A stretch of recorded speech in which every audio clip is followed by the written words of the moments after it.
Classification of computer on the basis of their functionality. काम करने के आधार पे कंप्यूटर के प्रकार हमें जानना है। एनालॉग कंप्यूटर, डिजिटल कंप्यूटर और हाइब्रिड। तो सबसे पहले हम लोग देख लेंगे ये एनालॉग दिखता कैसे है, इसका हम लोग देख लेंगे। एनालॉग कंप्यूटर दिखता कैसे, एक बार हम देख लें। देखो, एनालॉग कंप्यूटर से इस तरह से दिखता है, इमेजेस में जाकर ये देखो इस तरह से दिखता है। अब ये जो है ना, ये टेम्परेचर और प्रेशर, इन सब चीज़ों के आधार पे ये दिखता है ना। देखो किस तरह से दिख रहा है एनालॉग, ये देखो इस तरह से दिखता है एनालॉग कंप्यूटर। उसमें भी एक मॉनिटर होता है, कीबोर्ड जैसा होता है, देखो ये तो पुराने ज़माने का कुछ है एनालॉग कंप्यूटर। दूसरा हो गया डिजिटल कंप्यूटर, तो वही जो आप लोग यूज़ करते हो अभी, वही है डिजिटल कंप्यूटर, ठीक है। ये देखो सेम ही है, मतलब उसमें क्या, वही जो आप यूज़ करते हो उसमें क्या। दूसरी चीज़ हाइब्रिड वाला में देखना, हाइब्रिड एनिमल्स। दरअसल हाइब्रिड जब दो स्पीसीज़ के मिलने से तीसरी स्पीसीज़ बनती है, उसको बोलते हैं हाइब्रिड। जैसे संकर धान होता है ना, शंकर नहीं हो, संकर ही है। ये मत समझना मैं यूपी वाला हूँ तो इस तरह से होगा तो ये देखो analog plus digital equal to hybrid होता है, ठीक है। यहाँ पे इन्होंने इस तरह से बता भी रखा है। एनालॉग कंप्यूटर इस तरह से दिखता है, डिजिटल इस तरह से दिखता है और हाइब्रिड इस तरह से दिखता है। तो कोई अलग सा हाइब्रिड नहीं दिखता है, बस उसमें दोनों फंक्शंस काम करते हैं, एनालॉग वाले भी और डिजिटल वाले भी, ठीक है। तो ये हाइब्रिड इसी में दिख सकता है, कोई अलग सा नहीं दिखेगा। तो अभी कन्फ्यूज़न ना हो इसलिए मैंने इन तीनों को दिखा दिया। अब पढ़ेंगे हम लोग इसको क्या चीज़ है। Analogue computer only work with the continuous numerical data in analogue quantity. केवल न्यूमेरिकल डेटा के साथ बेचारा काम करता है, और जो एनालॉग क्वांटिटीज़ के रूप में हो। These computers are used for processing control application. ये केवल प्रोसेस करता है बस। The physical quantity like pressure, temperature are represented by their electric lines and corresponding voltage. If the temperature in the particular room increase, then the voltage in the corresponding wires increase. तो इसी तरीके से किसी room में अगर temperature बढ़ गया तो इसका वायर का भी वोल्टेज बढ़ जाएगा। तो इस तरह के जो कंप्यूटर्स होते हैं वो एनालॉग कंप्यूटर्स होते हैं, ठीक है। Analogue computers have very low memory, बहुत, और स्पीड बहुत तेज़ होती है। जैसे थर्मामीटर, स्पीडोमीटर, कार में जो स्पीडोमीटर होता है वो एनालॉग कंप्यूटर की तरह ही होता है। जो थर्मामीटर होता है वो भी एनालॉग कंप्यूटर की तरह ही काम करता है। ये हो गया डिजिटल कंप्यूटर, तो वही जो 2 डिजिट पे काम करता है। Digital computers can process numerical और नॉमिनल, ये प्रोसेस कर सकता है। देखो डिफरेंट पूछ सकता है। एनालॉग क्या होता है, ये क्या करता है, ये वर्क करता है न्यूमेरिकल डेटा के साथ, ठीक है। और ये प्रोसेसिंग कंट्रोल इसी न्यूमेरिकल डेटा के साथ ही यूज़ करता है। बट ये जो डिजिटल कंप्यूटर है नॉन न्यूमेरिकल डेटा को भी प्रोसेस कर सकता है, ठीक है। The input and output of digital computer is based on end of signal. On को बोलते हैं 1 और ऑफ को मतलब नॉट मतलब 0 हुई होता है। Digital computers process information which is based on the presence of absence of an electrical charge. तो ये इलेक्ट्रिकल चार्ज के आधार पे ये काम करता है। There memory is high but speed is low. Memory इसकी बहुत तेज़ होती है, बहुत ज़्यादा होती है, बट इसकी स्पीड कंपेयर टू एनालॉग कम होती है। For example there are the computers that be program and use. These computers accept digital data, process and them and give the output in the printed form. तो ये हो गया, तो ये 2 चीज़ हो गई। अगला हाइब्रिड कंप्यूटर्स होते हैं। These computers use the principles of both analogue and digital computers. So hybrid computers में क्या होता है कि एनालॉग कंप्यूटर और डिजिटल कंप्यूटर, इन दोनों को जोड़ करके बनाया जाता है। दोनों के कॉन्सेप्ट्स और प्रिंसिपल्स इस पे काम करते हैं। जैसे the hybrid computer has the accuracy of digital computer and speed of the analogue computer. उसकी जो एक्यूरेसी होती है वो बिल्कुल डिजिटल कंप्यूटर की तरह होती है और स्पीड जो होती है एनालॉग कंप्यूटर की तरह होती है। For example, A petrol pump container, A processor has convert fuel flow measurements into quantity and price value. तो देखो हाइब्रिड कंप्यूटर का यूज़ भी यहाँ पे बता रहा है कि जो पेट्रोल पंप होता है ना, वहाँ पे जो कंप्यूटर होते हैं वो एक तो फ्लो मेजरमेंट भी करता है, क्वांटिटी भी करता है और प्राइस भी बताता है, तीनों चीज़ करता है। हॉस्पिटल में जो आईसीयू का जो होता है, इंटेंसिव केयर यूनिट जो होता है, उसमें भी हाइब्रिड का इस्तेमाल किया जाता है, जो हार्ट बीट का भी मेज़रमेंट करता है, मतलब फिजिकल चीज़ों का भी मेज़रमेंट करता है, ताप दाब इन सब चीज़ों का, और उसके बाद नॉन न्यूमेरिकल डेटा को भी मेज़र करता है। तो वहाँ पे इसका यूज़ होता है। तो जहाँ पे जिस चीज़ का यूज़ होता है उसके अकॉर्डिंग ये डेवलप किया गया है। तो हम बता सकते हैं कि एक सिंपल सी जगह पे स्पीडोमीटर में एनालॉग यूज़ हो रहा है, डिजिटल नॉर्मल यूज़ के लिए हो रहा है और हाइब्रिड आईसीयू में यूज हो रहा है। तो इस तरह से एग्जाम्पल हो गए। हाँ, तो ये कार्यों के आधार पे कहाँ कहाँ पे काम आता है उसके आधार पे हम लोगों ने देखा फंक्शनलिटी। अगला इफ़िशियंसी, कितना एफिशिएंट होता है, कितना मजबूत होता है, कितना जल्दी काम कर सकता है, उसके आधार पे क्लासिफिकेशन क्या होता है। तो ये जो क्लासिफिकेशन होता है ना वो सीपीयू के बेस्ड होता है। मैंने बताया था ना कि सीपीयू जैसे i5 हो गया, i7 हो गया, इंटेल का हो गया, i3 हो गया। तो अभी जो लैपटॉप्स आ रहे हैं वो i5, i7, i10 इस तरह से बढ़ते हुए आ रहे हैं, ठीक है। तो पहली चीज़ तो सीपीयू हो गया। दूसरा word length, directly addressable memory capacity, variety of peripheral used हैं, सॉफ्टवेयर यूज्ड एंड कॉस्ट। जैसे गेमिंग वाले लैपटॉप हैं महंगे आ रहे हैं, एडिटिंग वाले लैपटॉप हैं महंगे आ रहे हैं। उसमें क्या चीज़ ऐसा वो लोग कर दे रहे हैं, उसका सीपीयू बहुत मजबूत वो लोग दे रहे हैं। पेरिफेरल यूज्ड मतलब उसमें ढेर सारे सॉफ्टवेयर्स हम लोग यूज़ कर सकते हैं।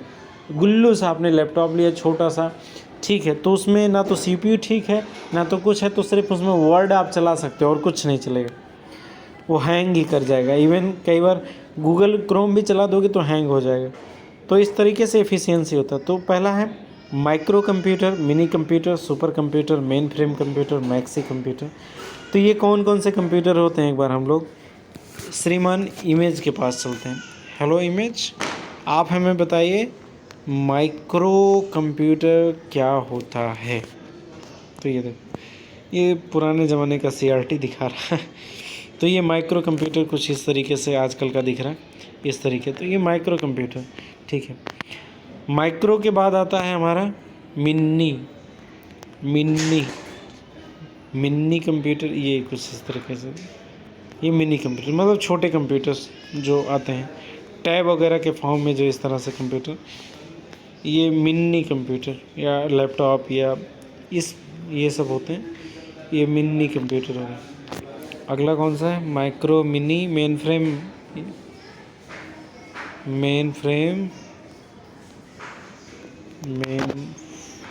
आई थिंक स्पेलिंग मैंने गलत लिखला।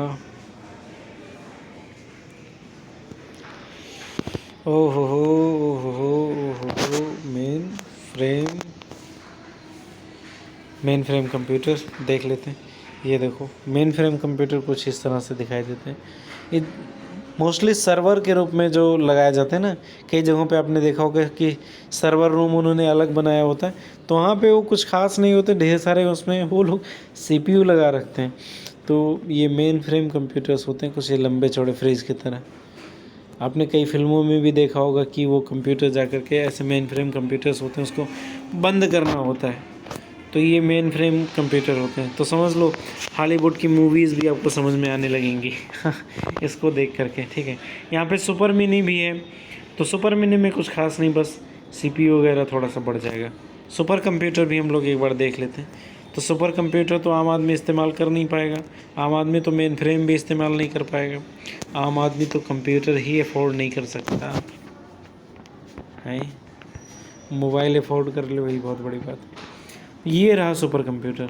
मेन फ्रेम तो ये भी जैसे लग रहा है कि बड़े से गोदरेज पूरी भरी पड़ी है, बहुत बड़े बड़े फ्रिज एक लाइन में सब लगा दिए गए हैं।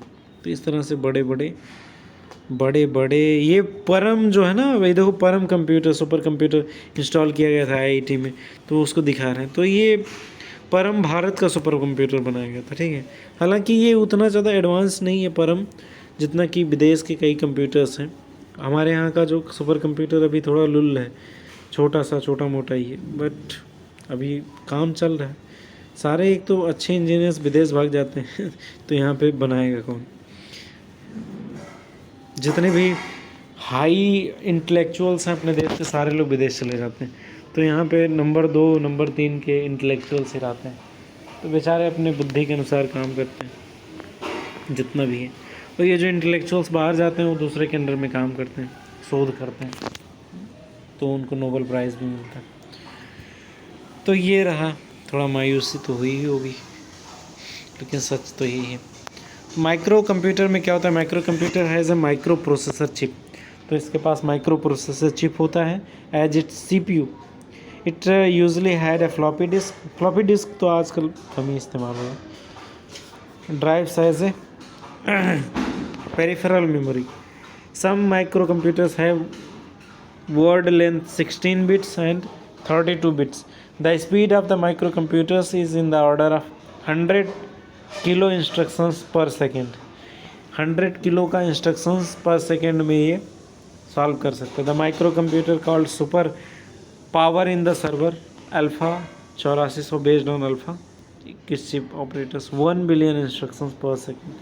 तो कई तरह के कंप्यूटर्स होते हैं, इसके में माइक्रो चिप होता है और इस तरह से छोटे मोटे कैलकुलेशन से करता है। Mini computer has only 1 CPU with the many terminals and keyboards so that it can be used by multiple users at the same time। तो एक ही कंप्यूटर को, मतलब एक ही CPU को कई डेस्कटॉप के द्वारा चलाया जा सकता है। तो कई बार मिनी कंप्यूटर ले आए, तो मिनी CPU ले आए और उसमें ढेर सारे वो क्या उसको बोलते हैं, डेस्कटॉप और कीबोर्ड सब जोड़ दिए, तो उससे जोड़ करके ये लोग चलाते हैं। इसकी मेमोरी कैपेसिटी हाई होती है।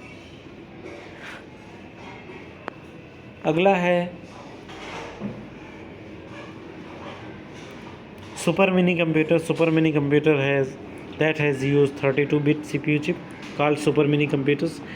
They have speed of 1 million instructions per second। सोचो, ये 100 किलो इंस्ट्रक्शंस करता और ये 1 मिलियन इंस्ट्रक्शंस पर सेकेंड। मतलब जितनी आप तेज़ी से सर्च करोगे उतना जल्दी से जवाब दे देगा। और इसकी मेमोरी कैपेसिटी भी हाई होती है, ठीक है। ये हाई लेवल लैंग्वेजेस को सपोर्ट भी करते हैं। मेन फ्रेम कंप्यूटर जो है, अच्छा मैंने एग्जांपल नहीं बताया ना, तो ये जो माइक्रो कंप्यूटर का एग्जांपल है अल्फ़ा 8400 हो गया इस तरह से।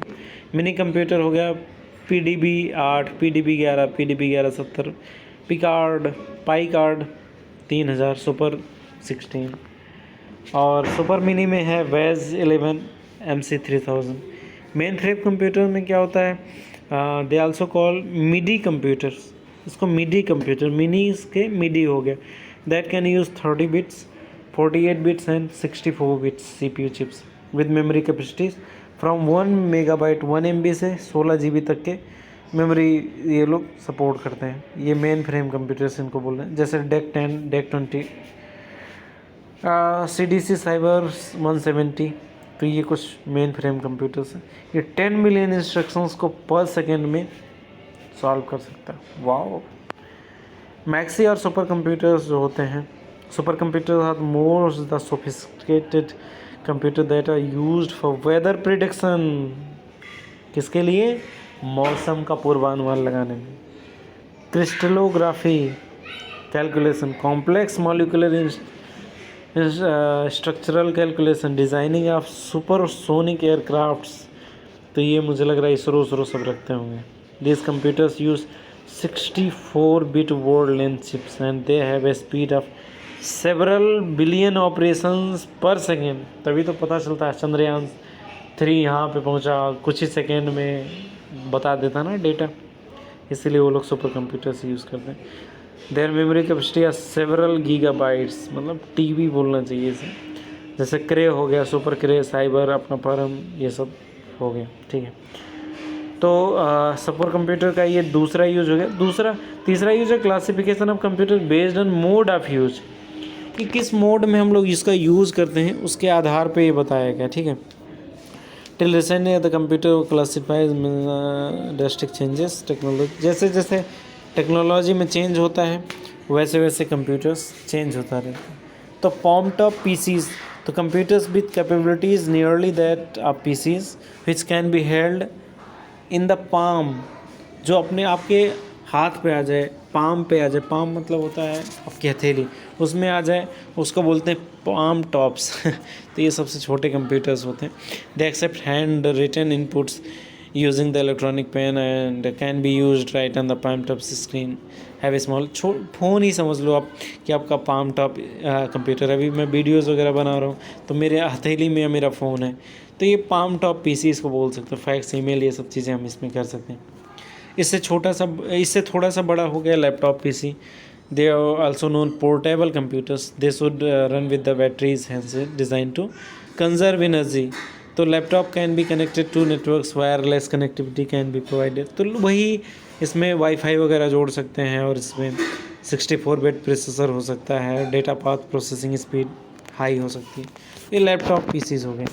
अगला पर्सनल पीसीज जो होते हैं, जो कंप्यूटर होते हैं जैसे डेस्कटॉप कीबोर्ड, उसको पीसीज हम लोग बोलते हैं मेनली, ठीक है। हालांकि ये मोबाइल भी पाम टॉप पीसी हो गया, लैपटॉप हो गया। देखो पाम मतलब हथौली हो गया, ऐसे लैपटॉप, लैप मतलब जिसको गोद में रखा जा सके, उसको लैपटॉप हो गया। फिर पर्सनल कंप्यूटर हो गया। तो most of the PCs are desktop machines. Early PCs had Intel 8088 processor and their CPU and PC market move from 8088, 80268, 803, इस तरह से Pentium 2 3, now Intel dual core, Intel quad core, इस तरह से चल रहा है, ठीक है।